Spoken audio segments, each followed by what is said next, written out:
Chapter 4 are the preschool years. So, as we think about physical development in the preschool years, this is the time of rapid changes in body shape, and then also nutrition starts to become an issue as children start to realize that, oh, I can eat certain things and not eat other things, and they start to have more choice. So as far as their body goes, they go through a lot of external changes, such as changes in their body shape, the length of their arms, the length of their head, their legs, and their head to body ratio starts to even out. So their head is not the largest part of their body anymore. During the preschool years, children also experience rapid gains in height and weight. And you can see by the chart that, for boys and girls, their weight and height increases. On both of the charts, at least 50% of children are above the height or weight level that's considered what it would have been a long time ago. Children also start to undergo a number of internal changes, such as increase in muscle size and strength. Bones become sturdier, and their senses become more developed and sensitive. As far as nutrition goes, they tend to need less food, and their growth tends to slow. They can eat a number of low-fat or nutritious foods, and they include more high iron and low sodium and low-fat foods are necessary. Vitamins A and C are also important, and genetically modified organisms, GMOs, typically are necessary for their foods. They should be given a chance to develop some food preferences. And trust me, when they actually start to realize that they can make choices, they will do that. Most children during the preschool years are relatively healthy. The most common illness they may experience is a cold, especially if they're going to preschool or daycare. They have an increased level of activity, which could lead to more accidents. And boys and those with low socioeconomic status are going to be more at risk because of engagement in rough and tumble play. It's necessary for parents to child-proof their home and eliminate the amount of environmental toxins, such as lead, that their children are exposed to, because during the preschool years, they're moving all around and they're curious. So to review, the preschool period is marked by steady physical growth and rapid advances in physical ability. Preschoolers tend to eat less than they did as babies, but generally regulate their food intake appropriately. They're given nutritious options and the freedom to develop their own choices and controls. They can make some good decisions. This is also the time period where young people are the healthiest, and they only experience minor illnesses like colds, and those accidents and environmental hazards are the greatest threat to them because of their level of curiosity. So let's go ahead and look at our first question. Which of the following suggestions is not recommended for preventing childhood obesity? Go ahead and look at every answer choice.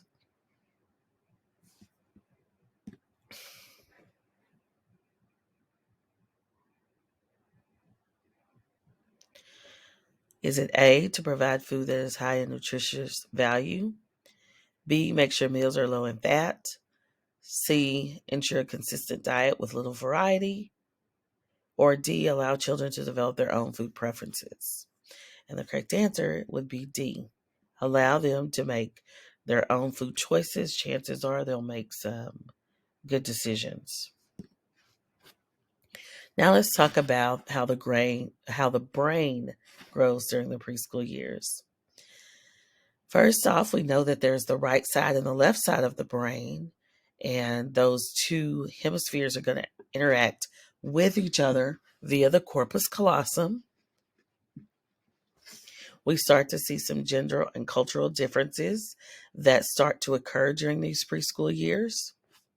Children tend to undergo a growth spurt in cognitive abilities because now they can think more. There's more neurons that are being developed, therefore, more myelin sheath produced to speed those neural impulses, and there's increased connections between the cerebellum, their ability to balance, and their cerebral cortexes. So, in addition to physical growth, the preschool period is marked by rapid brain growth. There's an increase in the number of myelin sheath in their brain, which is necessary for intellectual development. And the brain develops lateralization, which is a tendency of the two hemispheres to adopt those specialized tasks during the preschool years. There are also periods during childhood when the brain shows unusual growth spurts, and these periods are linked to advances in cognitive abilities. So, if we take a look at a review question for this section, during the preschool years, the two halves of the brain become more specialized in a process called, give you a few moments to think of the answer. Is it A, homogeneity, B, myelization, C, brain fusion, or D, lateralization? So I hope you thought of D, lateralization. That is what splitting those two brain halves apart is called. Now let's discuss motor development. So during the preschool years, toddlers develop their gross and fine motor skills due to increased brain development. We also start to notice some gender differences, with boys being more active and stronger and girls having more dexterity and coordination. Children also start to potty train during this age group, and toddlers will either show readiness to potty train, or their potty training could be delayed if they are resistant or they experience different challenges in their environment. And you can see from that chart at age 3, their children are able to walk upstairs and alternate feet, stop and jump about 15 to 24 inches. By age 4, they're able to walk down a long staircase and alternate with assistance. They have some control in stopping, starting, and turning, and they're able to jump just a little bit higher. And then by age 5, they're able to walk completely down the long staircase and alternate their feet. They can stop, and turn in games, and they're able to run and jump a lot higher. So when those fine motor skills, those skills that you use with your hands to pick up things, start to develop during the preschool years, children will learn to cut with scissors. They learn to tie their shoe. They learn to play the piano, anything that has to do with their fingers being able to move or do coordinated activities. Also, we will start to see that handedness, left-handedness, or right-handedness starts to develop during this age. Children will start to show a preference. 90% of children are right-handed, and more boys than girls are left-handed. So those gross motor developments advance very quickly during the preschool years. The different skills begin to emerge that show boys doing better at some tasks regarding strength, and girls being better at tasks regarding coordination. Toilet training begins during this age group, and although some children show signs of readiness between 18 and 24 months, some are not ready until 30 months or older for toilet training. Those fine motor skills will develop in both boys and girls. And as they practice more, they'll be more comfortable with it. And their handedness also starts to develop during this period as well. So if we do another check, a major reason that motor skills develop so rapidly during the preschool years is that myelination of neurons increases in areas of the brain related to A, B, C, or D. Give you a moment to think about it.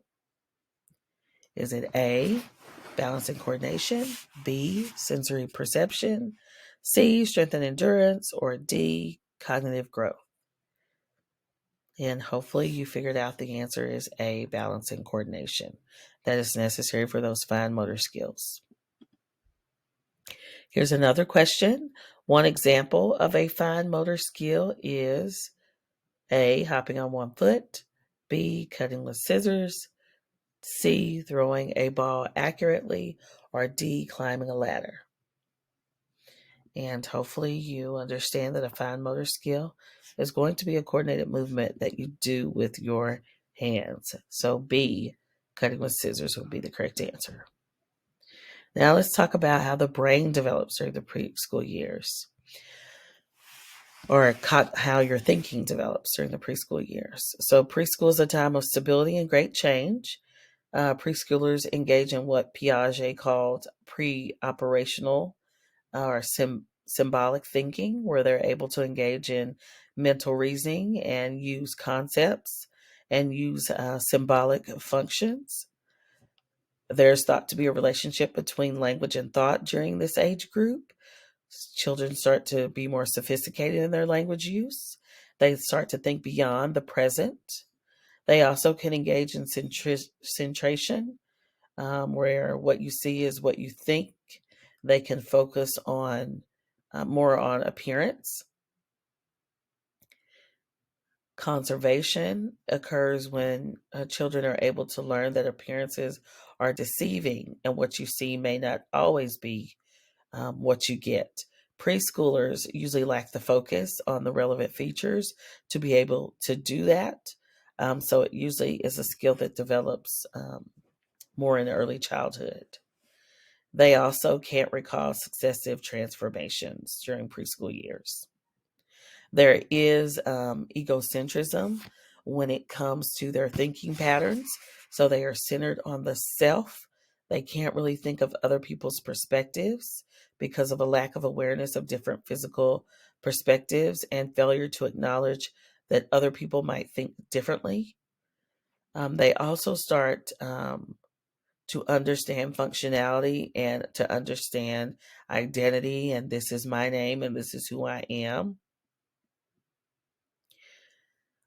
So there are some people who criticize Piaget's beliefs about how thinking develops in children because they feel he didn't observe enough children, that he may have underestimated children's capabilities, because cognition is thought to develop continuously, not in stages, and that training can improve the conservation task performance if children are taught to do that sooner.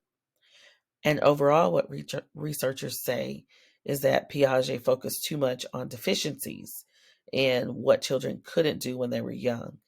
And those recent theorists have found evidence that children are able to engage in a lot of surprising cognitive capabilities. So, if we review a little bit about Piaget, he said that children in the preschool years are in the pre operational stage of development where they engage in symbiotic functioning, but their brain isn't fully operating the way it could, that they are engaged in egocentrism, and critics often feel that Piaget underestimated the abilities of children. So let's go ahead and do another check. According to Piaget, although preschool age children begin to use symbiotic thinking, they are not capable of blank or organized logical mental processes that characterize school children. So, what is the one thing they are not able to do during this stage? Is it A, operations, B, transcendence, C, egocentric thought, or D, social interaction? And hopefully you understand that this is the pre-operational stage. So Piaget said they are not able to engage in operations yet. There are also a few other alternate approaches, such as the information processing theory and Vygotsky's theory on cognitive development. So we'll discuss those as well. According to the information processing theory, Preschoolers start to understand numbers and they're able to count in systematic, consistent manners. By the age of 4, they can do simple math. They are also able to remember things. Their autobiographical memory is not accurate until age 3, so they won't be able to remember things about their life prior to 3, but they can remember some things and they that are organized into scripts. They are subject to suggestion, and as they age, those scripts can become much more elaborate. When it comes to eyewitness testimony, preschoolers typically have difficulty describing certain information. They oversimplify recollections. They are susceptible to suggestion when people can hypnotize them or put a thought in their head. And forensic developmental psychology has looked a lot at if children's memories are accurate. According to the information processing perspective, um, supporters of this theory say that it relies on well-defined processes. It's something that we can actually test, and it provides clear, logical, full account of cognitive development. Preschoolers also have increased attention spans. They're able to attend more than one dimension of an object. They do better at monitoring their attention. But critics of this theory say that this theory pays too much attention to detailed sequence of mental processing and doesn't paint a whole comprehensive picture of childhood cognitive abilities. When it comes to Vygotsky, he said that culture and society influences cognitive development of preschoolers. He said that our cognition proceeds with collaborative social interactions, and that is based on culture and societal factors. So he came up with something called the zone of proximal development and scaffolding. And he said that children can perform certain tasks with help in their zone of proximal development, and that is what will allow their cognitive abilities to increase. He also said if people scaffold or break things into parts for children, they will grow and increase their knowledge base more. And he believed in cultural tools like pencils, papers, and computers as being key to children learning more. So, what Vygotsky said has become increasingly influential, especially in the field of education, because he explains research on social interaction effects. And his zone of proximal development is very hard to test because we can never determine when a child is in their own particular zone of proximal development. And it also doesn't address the basics like attention and memory. So, if we were to review these two approaches, preschoolers are able to store and recall information, and their quantitative changes in abilities like attention tend to occur. They are also open to suggestion from adults and the planting of ideas in their head. With age and practice, they are able to improve their processing of information more and become more sophisticated in their thinking, as well as handle complex problems. Vygotsky believed that cognitive development was dependent on social and cultural factors, and he said that children have a zone of proximal development where they can do things with assistance, and with scaffolding or breaking down of information, they are able to be more successful. So let's go ahead and do another learning check. According to the information processing approach, memories of particular events occurring in one's own life are known as A, personal memories, B, explicit memories, C, autobiographical memories, or D, cultural memories. And the correct answer for this one would be C. Those autobiographical memories are the memories of events that happen in our own lives. Now let's talk a little bit about language and learning. So during the preschool years, children start to learn a number of new words. They start to use sentences a lot better. They learn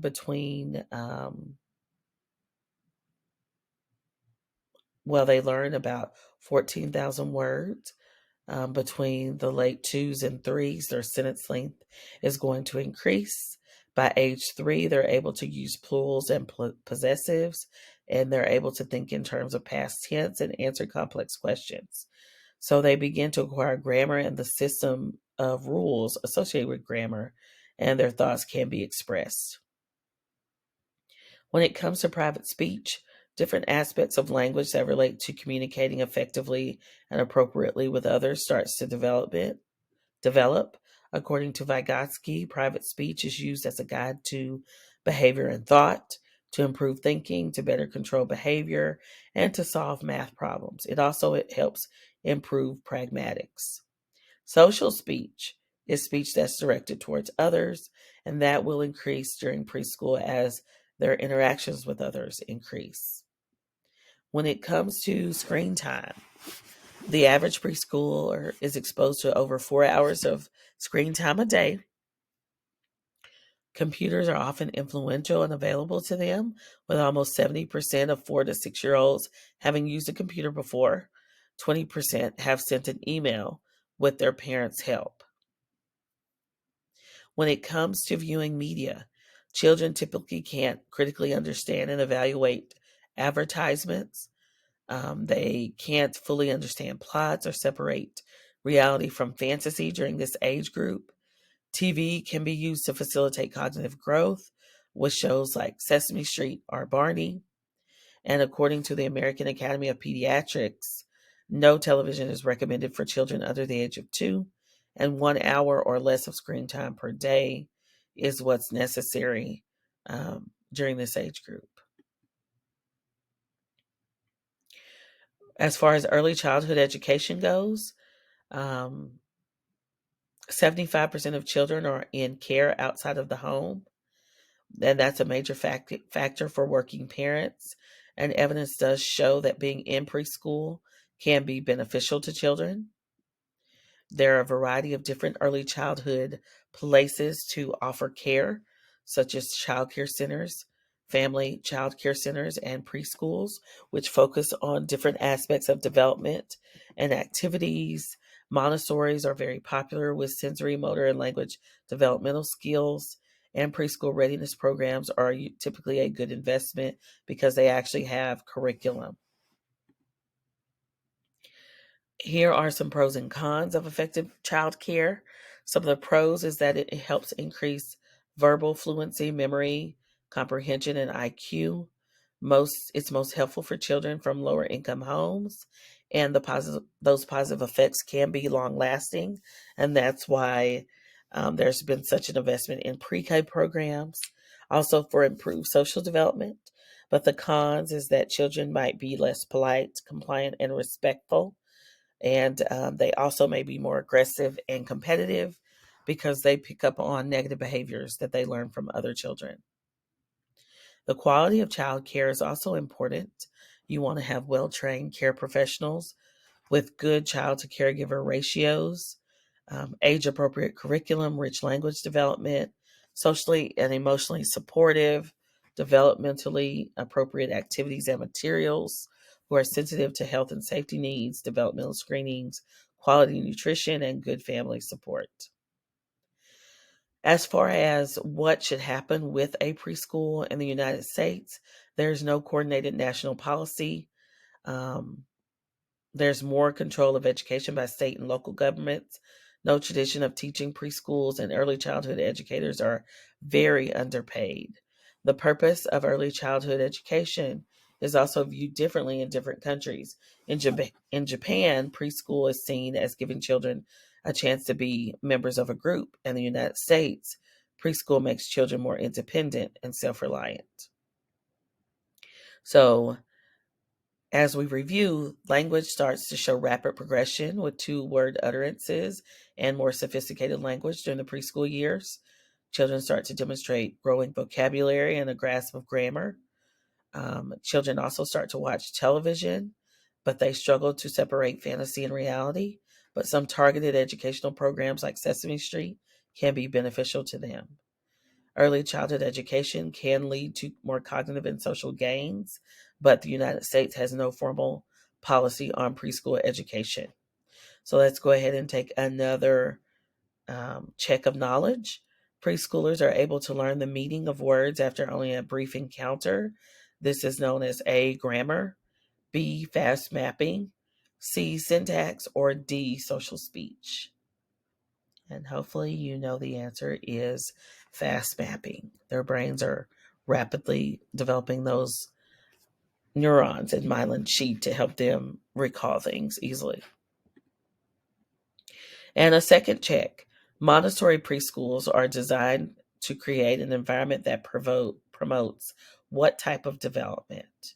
Is it A, social and cultural, B, cognitive and memory, C, artistic and creative, or D, sensory, motor, and language? And hopefully you know that the correct answer for this one is D, sensory, motor, and language. Now let's discuss how preschoolers form a sense of self. According to Erik Erikson,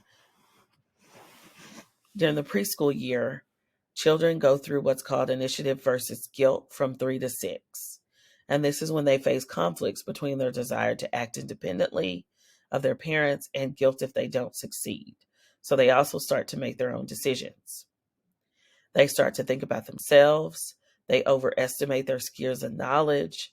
They view themselves as shaped by culture, particularly in Asian societies and Western cultures. They start to develop a sense of being male or female. Boys typically play with boys and girls with girls. They might also start to play with items that are more gender specific. Males also can be more independent, forceful, and competitive during these age ranges, where females can be warmer, more nurturing, expressive, and submissive. And children will hold those stronger gender stereotypes than adults do. From a biological perspective, different hormones and physical characteristics, and the brain starts to develop. There's gender related behaviors and expectations that are also observed from as far as society goes. There's a cognitive, as far as cognition goes, they start to form a clear sense of identity and gender identity, perception of being male or female. They develop different schemas for how they view maleness and femaleness based on their experiences early in life. According to Kohlberg, children will also start to develop gender beliefs based on differences in appearance and behavior, and they'll also develop gender constancy. Transgender children can start and feel different in terms of their gender as early as between 18 and 24 months. And to avoid viewing the world as gender schemas, children are encouraged to be androgynous. So in Erikson's 8-stage theory, autonomy versus shame and doubt occurs from 18 months to 3 years of age, and his initiative versus guilt stage lasts from 3 to 6 years of age during those preschool years. The self-concept is developed during this time, with children starting to engage in their own characteristics. They look at how their parents treat them and how other cultures and society treat them as well to form their own identity. Gender differences start to develop based on early and social theories and conformity, based on biological, social learning, and cognitive issues. So here is another learning check. According to Erikson, during the preschool years, children face a key conflict regarding their psychosocial development that involves the development of A, morality, B, identity, C, initiative, or D, trust. And hopefully you understand that initiative versus guilt is the conflict Erikson said develops, which would be C. Here's another check. 5-year-old Kayla has been practicing her jump roping skills for the past 6 weeks so she can enter a contest at her school. After one afternoon of practice, she tells her mother, "I am a terrific jump roper." This statement is an example of Kayla's increasing development of her A, independence, B, self-concept, C, competitiveness, or D, narcissism. And of course, the correct answer on this one would be B, self-concept, because they become more confident in themselves. When it comes to social development, during the preschool years, children start to engage in more interactions, especially if they actually go to daycare or preschool. They start to develop real friendships. They see their peers as individuals with special qualities. They start to develop more companionship and play and engage in entertainment. And their friendships start to become focused on shared activities. When it comes to play, there could be functional play, which is simple and repetitive activities, or constructive play, which involves building things and testing cognitive skills and offering practice of fine motor skills and problem solving and cooperation. According to Parton, there are different types of play, such as parallel play when children are right next to each other, onlooker play when they watch somebody else, associative play when they're near each other, and cooperative play when they actually play together. The nature of play has been influenced by children's experiences. They can also engage in pretend play that helps them expand their cognitive abilities, and their cultural background might also guide how they play. When it comes to their thinking abilities, children can explain how others think, assign attributions, see other people's perspective, and understand the motives of others.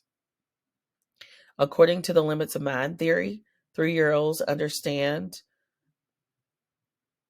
their understanding of belief is incomplete. They have a false belief task that's going on in their head. By the end of preschool, they can solve the false belief task. Children might also start to be diagnosed with autism during this stage, and that provides challenges in doing the false belief task throughout their lifetime, and they find it difficult to relate to others. Different cultural factors could also affect children's interpretation of other people's actions. When it comes to family lives, families can be complicated. There's been an increased number of single parent households. There may not be opportunities for interactions with people outside their family, or that could increase. Better relationships are encouraged by positive family relationships. And of course, the effects of COVID-19 may have even impacted family life a lot. There are different types of parenting styles. According to Baumrin, there's authoritarian parents who are the authority and try to tell their children what to do because they said so. There are permissive parents who let their children do whatever they want to do. There are authoritative parents who explain and are nurturing and caring and have a working relationship with their children. And there's uninvolved parents who don't have anything to do with what their children are involved in. And here's a chart in table 4.1 in your textbook that goes into more of an example of the different parenting styles. When it comes to child rearing practices, many people in Western societies believe that that's where child rearing is based. Parenting style typically depends on the norms of the culture, and there's no single parenting style that's been thought to be universally appropriate. When it comes to child abuse, at least 500 children are killed by their caretakers each year. It's really sad. 140,000 others are physically injured every year, and 3 million children are abused or neglected in the United States every year, which is an incredibly large number. When it comes to childhood sexual abuse, there are 500,000 cases each year. 1 in 6 boys and 1 in 4 girls will be abused before they turn 18. Most often, perpetrators are relatives or acquaintances.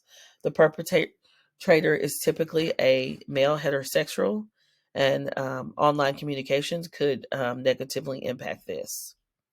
So you can see in figure 4-9, there are different types of child abuse, with neglect leading the charge of the most frequently used form of abuse.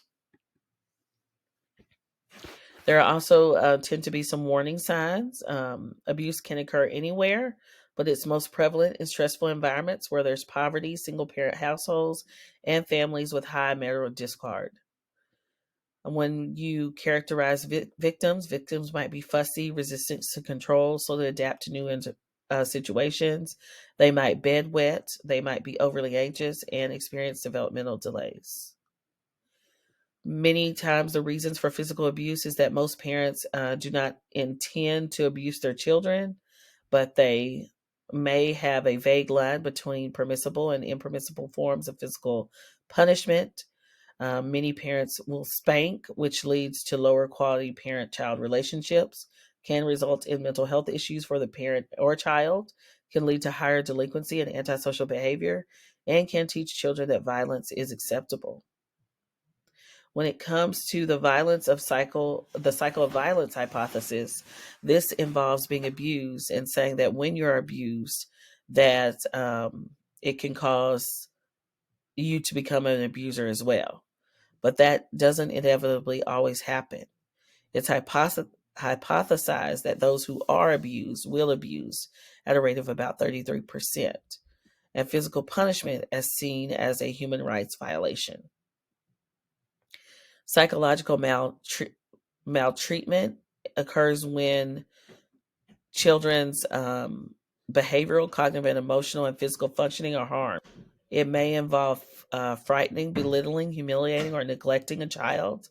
It could result in lasting damage, such as self esteem, lying, misbehavior, and undertreatment in school.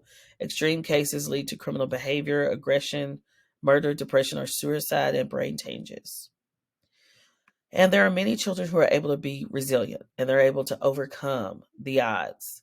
They're able to overcome the stress and trauma they experience in childhood and become affectionate, easygoing, good communicators who are intelligent, who are able to elicit positive responses from others, and they feel that they shape their own fate. So let's review. Play is important when it comes to social learning. Social relationships begin to include friendships during the preschool years. The theory of the mind continues to develop during this time period. The home environment and what is taking place is very important. Being an authoritative parent is generally seen as being most effective, but that's a very westernized way of viewing parenting. Abuse tends to also be an issue during childhood, with more physical and psychological abuse happening and with neglect leading the charge. People who abuse may go on to become abusive, but that does not have to be the case because many children are resilient. So let's go ahead and do a review question. Which of the following characteristics is typical of a child who has permissive parents, parents who let them do whatever they want? A, low self-control, B, independence, C, amiability, or D, cooperativeness. And if parents are letting children do whatever they want, chances are A, they have very little self-control. Now let's talk about how moral development and aggression occurs. According to Piaget, moral development involves cooperation and getting along well with others. The focus of morality is on the environment and pro-social behavior. This is learned through reinforcement and modeling. Preschoolers can learn by observing warm, responsive adults who model behavior, who are competent and highly prestigious models. They can also learn societal norms by watching what occurs around them. There are some genetic approaches to morality, which says that our genes can underlie our moral beliefs and our environment can also play a role. The roots of empathy start about 1 year of age with positive and negative emotions that be displayed, which tell us that they might promote moral behaviors. When it comes to aggression and violence, this starts to occur in the preschool age, with a preschoolers wanting to attain a desired goal. Their emotion self-regulation starts to be developed. And for how aggression develops according to a gender, with boys, there's more instrumental aggression. where they're doing things that are aggressive. And with girls, there will be more relational aggression in their interactions with other people. So when it comes to the roots of aggression, according to Freud, aggression is motivated by sexual and aggressive instincts. According to Lorenz, we share a fighting instinct. According to evolutionary and social biologists, aggression leads to more opportunities to mate, but none of these theories are supported by research. The social learning theory says that our social and environmental conditions teach individuals to be aggressive. And we've got experiments like Albert Bandura's Bobo doll experiment, which tell us that children learn aggression. And then you can see in figure 4.11, the children were asked to watch a video or watch from a two-way mirror of adults interacting with the Bobo doll. And then the children went on to do the same thing with the Bobo doll when they were left alone in the room with it. So that begs the question is of if we view violence on TV, does it matter? Children's programs tend to contain more than twice as much violence than other programs. Research supports the correlation between viewing media violence and aggression. Violent video games can lead to aggressive thoughts, feelings, and behaviors, less empathy, helping behavior, and increased desensitization to violence. But watching pro-social behavior tends to lead to more pro-social behavior. According to the cognitive approaches to aggression, aggression stems from how children interact with others, and teaching children how to interpret behaviors could better induce them to become less aggressive. So, in order to develop better moral behavior and reduce aggression, children should be provided with opportunities to observe prosocial behavior. You should not ignore aggressive behavior. Should help preschoolers better interpret behaviors, monitor their TV viewing and iPad usage, help them understand their feelings, and explicitly teach them reasoning and self-control skills. So, in order to review, according to Piaget, there should be immediate punishment following the breaking of a rule. According to social learning theory, the environment and behavior are going to interact with each other, so it's important to have good modeling. Empathy is developed during this time period, and anger and shame may help shape moral behavior. According to Lorenz, there's a biological fact that people will be aggressive. According to social learning theory, modeling and social reinforcement influences aggression. And according to the cognitive approach, how we interpret others' behavior leads to aggression. So here's another learning check. According to blank theory, the factor that increases the likelihood that a preschooler will engage in prosocial behavior is his or her environment. Is it A, cognitive behavioral, B, social learning, C, psychoanalytic, or D, humanistic? And hopefully you know that the correct answer is B, social learning. Okay, and that is everything that I wanted to share with you from chapter 4 about the preschool years.